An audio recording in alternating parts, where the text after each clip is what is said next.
Hey guys, thanks for watching. Well, if I could pick a place that I would like to detect out of a list of places, pretty high on that list would be a ghost town. What is a ghost town? Well, ghost town is nothing more than a town that sprung up for a short period of time due to some economic reason. We see them most of the time out west around where they were doing mining. So, you know, out west the mine plays out. There's no point in the people hanging around any longer, and so you're left with a ghost town. We don't really think of ghost towns though when we think of Appalachia, but we've got them. Our ghost towns are logging towns. Now, we've lost a lot of these to history because the logging tend to be set up close to a river or a waterway of some sort. And when the TVA came in the 30s and 40s, they dammed most of these rivers, and the lakes backed up, covered up the camps, and even some small towns. But I have permission for a logging camp that survived all this, and headed there now. It's actually my second trip. I went up there last week for a short period of time, met the landowner. Great lady. She's not only interested in what I'm finding, she's interested in finding it herself. She's really interested in the hobby, so she did some detecting too with me. And here's what we found. Kind of interesting. All right, first good signal out of here. What is this? Check out the back. Is that something off of a saddle?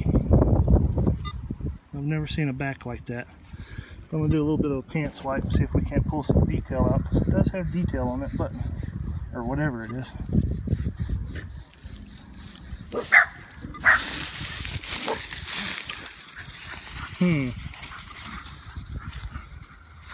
That one may take a little bit more cleaning, but it's definitely got something on it. Very cool. Well, this ended up being a brand new type of find for me. This is a shoe button cover, and I had never heard of that. But this is the type of shoe that they would have gone on and covered those little round buttons. Okay, I need to say this just in case got some children watching. I'm going to handle this very PG. But what we find next might raise some questions you're not prepared to answer just yet. So I just wanted to throw this out there. You might want to screen this part first. Like I said, it's going to be pretty PG though. So we are detecting behind, in very close proximity to, the boarding house. There was a small boarding house on site. Now the house is gone, but we know exactly where it stood. And we find some things buried in the backyard that raise some interesting questions about maybe life in the boarding house in a logging camp. Maybe not as boring as what it sounds. Well, we decided maybe a little bit more than boarding was going on at the boarding house, but 3 Merry Widows tin, $1 variety. Good find. It was deep too, about 8 inches. All right, definitely some goings on for sure. That's 3 Merry Widows tin number 3, and that one is intact, and no price on that one. We'll keep going. All right, so we find these 3 Merry Widow tins in close proximity, and it raises an interesting question. There is a history of working ladies, we'll call them, being brought into lumber camps. In fact, they even appear on the ledgers of the lumber camp owners. Oftentimes they're just listed as skilled laborers. If the ladies weren't brought in, sometimes we find that the men were actually loaded up on trains and brought into town for entertainment a couple times a week maybe. So I don't want to fly off the handle and go all crazy and say that is what for sure was going on at this boarding house.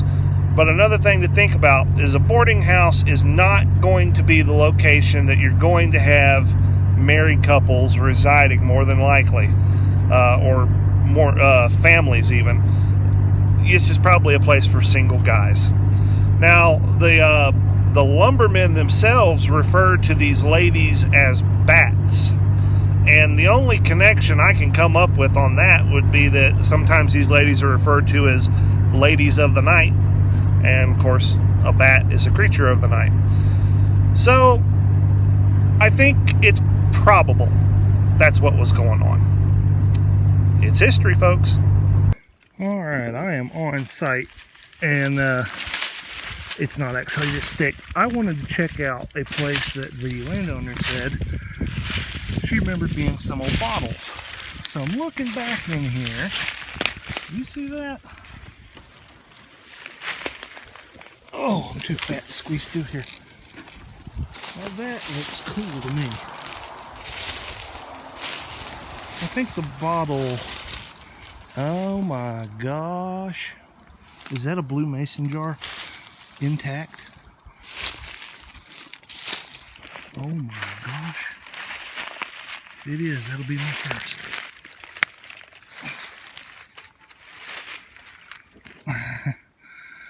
It's a Duke's mayonnaise, but it's blue.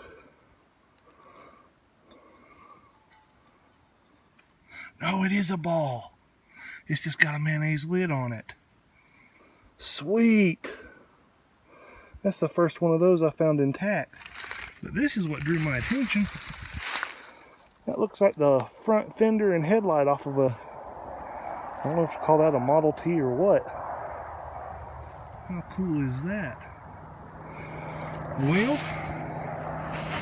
some good old stuff around, that's for sure. Alright, I'm going to turn the camera off, keep looking. Seeing what we can see. I can't believe that. Looked for one of them blue ones for a long time.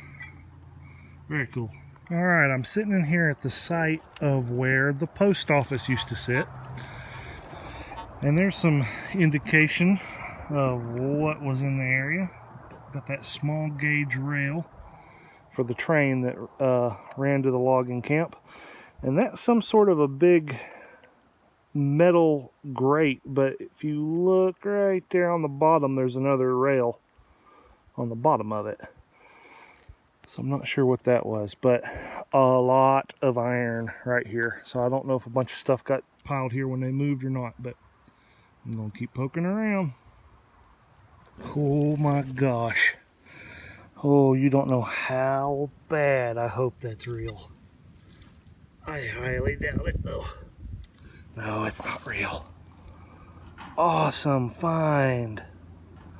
Are you kidding me? That thing's so intact. Check it out. Got both sides on it too. That's my first Derringer. Got the hammer. That thing's all there. Wow. Let me clean that up. Very cool. Got a little flower on it. It's like a little lady's Derringer. That makes me think it's not too terribly old. But I would put it maybe from the 50s, 60s, 70s. I'll find out for sure. That H has got to mean something. Love it. Alright, I just got an old toy car. Check that thing out. Wow, that's a different looking one there. What have we got? I don't know. but that thing is in great shape.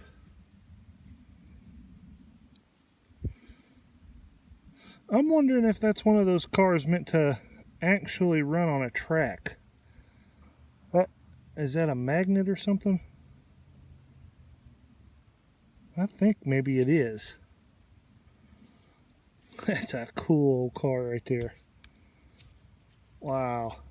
Very cool.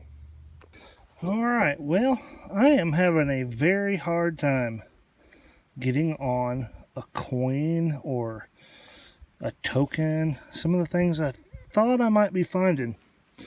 But I did just find that. And I'll take that all day long. Now what that is, that was a point. Now this is just me guessing here. But that was a point. And it broke. And so what they did was they reworked this edge down into a little thumb scraper. But that is definitely an artifact. Now, that being said, I've got a coin ball. And this one has the potential to be silver. It's ringing up 83, but it's a little jumpy. So I thought we would do this one together. I see that's not silver. What is... Are you kidding me? Oh man, talk about bad luck. Not only is it a modern quarter, it's only half a one.